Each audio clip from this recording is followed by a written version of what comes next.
Side में हमने देखा इंसान का हाथ पड़ा हुआ पूरा फटा हुआ, फिर आगे उस साइड देखा तो फेफड़ा पड़ा हुआ इंसान का। इतना तेज धमाका था, जिस गाड़ी में धमाका हुआ वो गाड़ी का कुछ नहीं बचा। आगे से वैसे नंबर प्लेट और चेसिस वगैरह जो रहता है लोहे का वही बच पाया और बाकी सारी गाड़ी जल गई। इसकी आवाज़ इतनी तेज थी कि मैं दूर से भागता आ गया। क्या कर रही है आपकी राह, क्या कर रही है इंटेलिजेंट? मिलने नहीं दिया जा रहा, इन्हें यही नहीं पता ये हॉस्पिटल में है भी या नहीं है। 11:15 बजे वहाँ से चल के मैं हॉस्पिटल पहुँचाऊँ कि इमरजेंसी में बुलाया गया। जब यहाँ पहुँचाऊँ प्रशासन नहीं जाने दे रही। अस्पताल प्रशासन किसी की नहीं सुन रहा, सब बेचारे इधर से उधर सब भटक रहे हैं। ऐसा नहीं हम भटक रहे हैं, हमारे जैसे वो लोग भी भटक रहे हैं। सर जो होया बहुत दुखद होया है, लेकिन कम से कम उनके परिजनों से मिलने 10 मेंबर है, एक को तो मिल लो सर। इस वक्त स्टेट मिरर की टीम वहीं पर पहुंची है जहां पर तेज जोरदार धमाका हुआ था। लाल किले के नज़दीक हुए धमाके से पूरी दिल्ली दहल चुकी है। यहां पर देख सकते हैं आप, पुलिस चप्पे चप्पे पर तैनात है, पुलिस बैरिकेटिंग करके रखी है, किसी को अंदर जाने नहीं दे जा रही है। और बगल में हमारे कैमरे में नहीं दिखा सकते लेकिन मास्क के परखच्चे उड़े हैं और गाड़ी के परखच्चे उड़े यहाँ पर पड़े हुए हैं। और आपको बता दें कि एक जानकारी जो सामने आई कि सोमवार को लाल किला बंद रहता है। कुछ लोगों का कहना है कि ये वारदात बड़ा हो सकता था, लेकिन लाल किला बंद होने की वजह से यहीं पर कार में ब्लास्ट हुआ है। और कुछ सूत्र यहाँ से बता रहे हैं कि i20 कार थी जिसमें ज़ोरदार धमाका हुआ है। कई लोगों की मौत होने की खबर है, लेकिन अधिकारी के द्वारा भी इसकी पुष्टि नहीं की गई है। आपको बता दें कि यहाँ पर लोग कुछ ये भी कह रहे हैं कि इसका सीधा कनेक्शन फरीदाबाद में गिरफ्तार हुए डॉक्टर से जोड़ा जा रहा है। अब फिलहाल अभी इस पर किसी अधिकारी का बयान नहीं आया कि कितने लोगों की मौत हो चुकी है, लेकिन आपको बता दें कि आसपास कम से कम 200 मीटर दूर हम लोगों को रोका गया है। यहीं पर मास्क के परखच्चे उड़े रखे हैं और यहाँ पर गाड़ी के जो बोनट का परखच्चा है वो भी उड़ा रखा है। आप इससे अंदाज़ा लगा सकते हैं कि कितना तेज़ धमाका हुआ होगा कि यहाँ तक मास्क के परखच्चे उड़कर आए हैं, जो हम कैमरे में आपको नहीं दिखा सकते हैं। और कुछ सूत्रों के मुताबिक बताया जा रहा है कि 2 ई-रिक्शे एकदम आग लग चुकी है, कई गाड़ी क्षतिग्रस्त हो चुकी है। तो आप देख सकते हैं किस हिसाब से जमावड़ा लगा हुआ है। पुलिस एकदम मुस्तैद है, कई एंगल से इसकी जांच कर रहे हैं। एनएसजी के कमांडो भी यहाँ पर मौजूद हैं और पूरे इलाके को सील कर दिया गया है। भारी पुलिस बल मुस्तैद है। इस वक्त हमारे साथ चश्मदीद भी मौजूद हैं जो इस घटना के वक्त थे। क्या नाम है भैया आपका? मेरा नाम धर्मेंद्र डागर। जब ये घटना हुई तो आप कहाँ पर थे? मैं यहीं था जी, मेट्रो गेट नंबर 1 पे घर जा रहा था। मेट्रो से देखा जब धमाका दूसरी साइड हुआ रोड पे, तो घर में जाके इधर रोड पार करा। धमाके पे पब्लिक दूर दूर होगी, मैं वहाँ जाने लगा, किसी को तो बचाऊंगा, किसी को लग ना गई हो। देखा तो यहाँ मौके पे गाड़ियाँ जल गई थी काफ़ी। कितना तेज धमाका हुआ? इतना तेज धमाका था, जिस गाड़ी में धमाका हुआ वो गाड़ी का कुछ नहीं बचा। आगे से वैसे नंबर प्लेट और चेसिस वगैरह जो रहता है लोहे का वही बच पाया और बाकी सारी गाड़ी जल गई। और लोग वहाँ कमर्शियल गाड़ी में ज़्यादा थे, एक एक गाड़ी में 4-4 5-5 लोग वहाँ बैठे हैं और फिर भी हम ड्राइवर को निकाल पा रहे हैं। आधी गाड़ी वो जली हुई है क्योंकि सीएनजी पाइप उसमें पीछे रहता तो पीछे की हिस्सा जल रहा था। आगे से लोग वहाँ की मदद के लिए तो खूब मैंने बोला निकलवा दो, कोई बच जाएगा, पर सब अपने वीडियो फ़ोटो में लग रहे थे। मैं तो उन लोगों को कहता हूँ वीडियो फ़ोटो में से अगर वो बना के अगर वो उनकी जान बचा ले तो अच्छा है, तो वीडियो फ़ोटो बना लें। यहाँ पर कितनी पुलिस मौजूद रही होगी जब हमला? 2 पुलिस वाले थे, केवल 2 पुलिस वाले बस, और नहीं था कोई भी। और गाड़ी नंबर पुलिस वाले सामने चौकी में से धमाके के बाद आए, जब मौके पे थे वो तो सही है, सामने 2 ही बैठे थे। इतने ट्रैफिक वाले इलाके में भी, लाल किले जैसी जगह पे भी यहाँ पर पुलिस वाले नहीं है, तो फिर फ़ायदा क्या दिल्ली पुलिस का? पुलिस प्रशासन की लापरवाही कह सकते हैं। रोड पर पार्किंग दे रखी है लोग बागों को, रोड पर जब पार्किंग दे दोगे तो ये गाड़ियाँ कहाँ चलेंगी? जब ट्रैफिक तो तुम अपना आप करते हो ना, जब तुम खुद ही नहीं करोगे पालन किसी चीज़ का तो ट्रैफिक का तो कहाँ से करोगे? भीड़ भाड़ तो खुद रहे हो, यहाँ ट्रैफिक नहीं होता। ये गाड़ी यहाँ ट्रैफिक नहीं होता, ये गाड़ी आगे ब्लास्ट होती। मैं तो आपके हिसाब से कितनी मौत हो चुकी है? मेरे 8 बंदे तो मैंने ही निकाले, 7 बॉडी और 1 घायल निकाला है।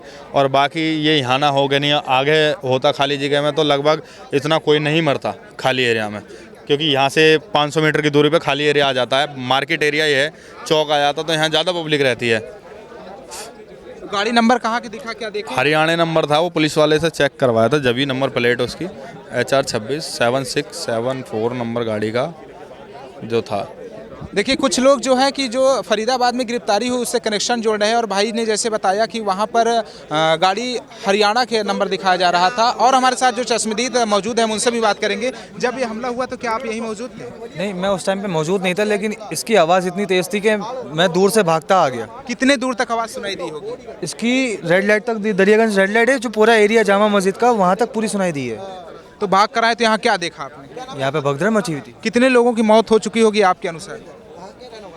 भाई जैसे 7 बता रहे हैं, 7 से तो बहुत ज़्यादा ही मौतें हो चुकी होंगी, क्योंकि जब मैं आया था तो मेरा एक दोस्त यहीं पर था अवेलेबल, तो उसने मुझे वीडियो सेंड करी थी। मैं आपको ये वीडियो भी दिखा सकता हूँ। ये देखिए, जब ये इसका हाल यहाँ पे ऐसा था, ये देखिए,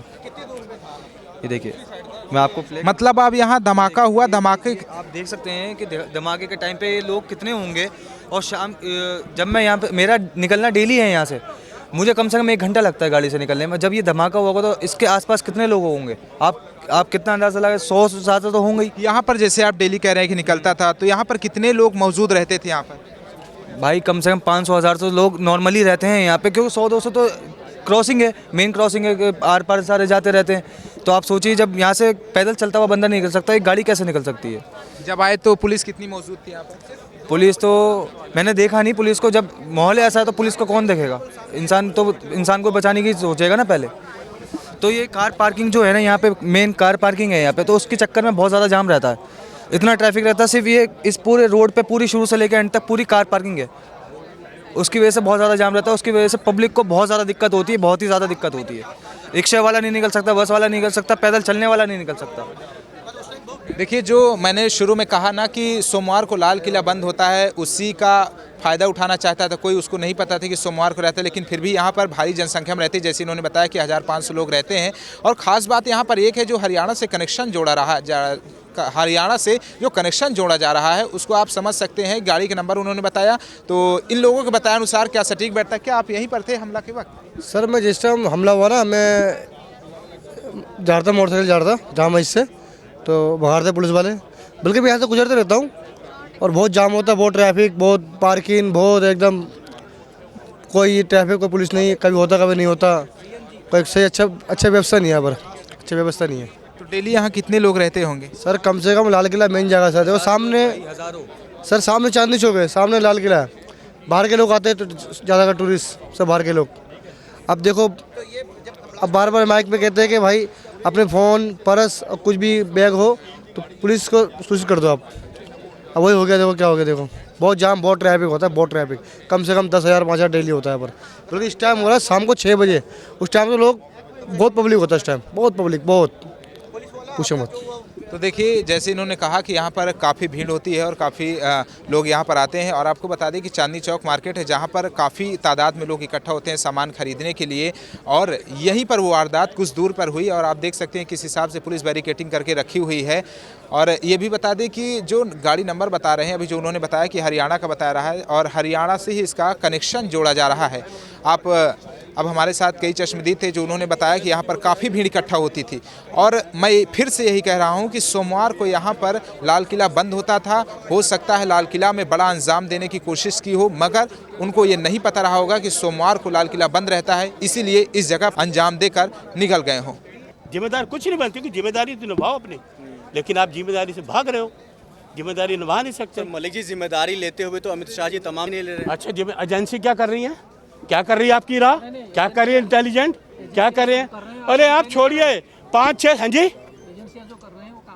कोई एजेंसी काम नहीं, एजेंसी काम कर रही है, हादसा होता।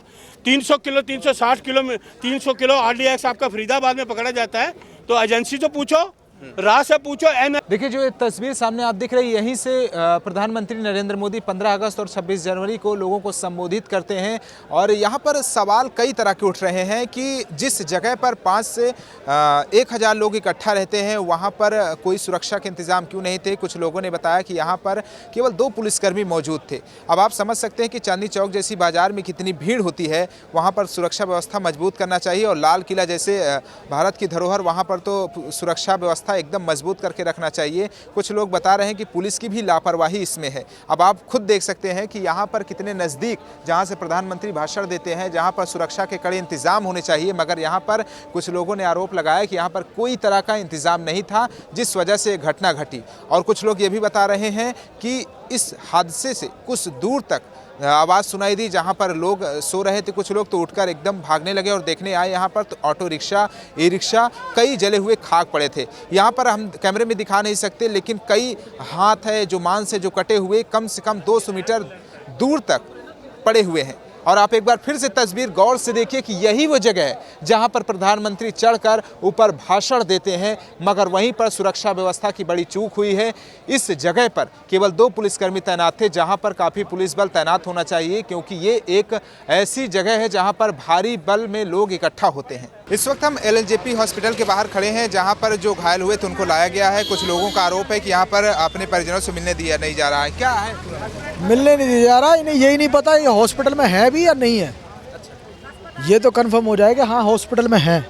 अब वो गए, उनके भाई गए, आधार कार्ड ले गए, एक बार गए उन्हें फिर वापस कर दिया, दोबारा गए फिर वापसी कर दिया, अब तिबारा गए हैं, आधार कार्ड ले गए, फिर वो वापस कर दिया गया, अंदर नहीं जाने दे रहे। उन्हें यही कंफर्म नहीं हो रहा हमारा बंदा अंदर है भी या नहीं है। नहीं है तो कहाँ गया, इसका भी तो पता लगना चाहिए। पुलिस कोई सूचना नहीं दे रही कि अभी कोई सूचना नहीं दी किसी को भी। वो ये रिक्शा चलाता था, ये रिक्शा, उसका रिक्शा भी गायब है और बंदा भी गायब है। अब उसको यही, अब वो उसकी वाइफ आई पड़ी रो रही है बेचारी, उसको ये तो पता लगना चाहिए। हर इंसान को ये हक है कि भाई हमारा आदमी जख्मी हुआ है तो वो कहाँ है, जिंदा भी है या मर गया। सगा भाई है, कोई अलग का नहीं है। मैं नागलोई में था, 11:15 बजे यहाँ मेरे भाई का फोन किसी ने उठाया है। 11:15 बजे वहाँ से चल के मैं हॉस्पिटल पहुँचाऊँ की इमरजेंसी में बुलाया गया। जब यहाँ पहुँचाऊँ प्रशासन नहीं जाने दे रही। मैं बताओ क्या करूँ, प्रशासन से पूछिए मैं क्या करूँ। मेरा सगा भाई है, मैं करूँगा क्या करूँ बताओ। एक आदमी को तो मेरा सगा भाई है, मुझे तो जाने दो, किसी को तो एक को तो जाने दो। LNJP अस्पताल के बाहर खड़े हैं, यहाँ पर इनके भांजे हैं जो हम इनसे बातचीत करेंगे। सर, क्या अंदर जानकारी कुछ नहीं दी जा रही है आपको? कुछ नहीं दी जा रही थी। कौन है आपके अंदर जो है? वो भांजे हैं। पुलिस के द्वारा कुछ जानकारी दी गई? हाँ, पुलिस के द्वारा 11 बजे फोन गया कि तुम्हारा आदमी यहाँ इंजर्ड हो गया है। तो अब मिलने नहीं दे रहे हैं? नहीं जाने दिए, अंदर अभी जाने दिए। अब गए हैं अंदर के, जाने के बाद समस्या पता जाने दिया गया है?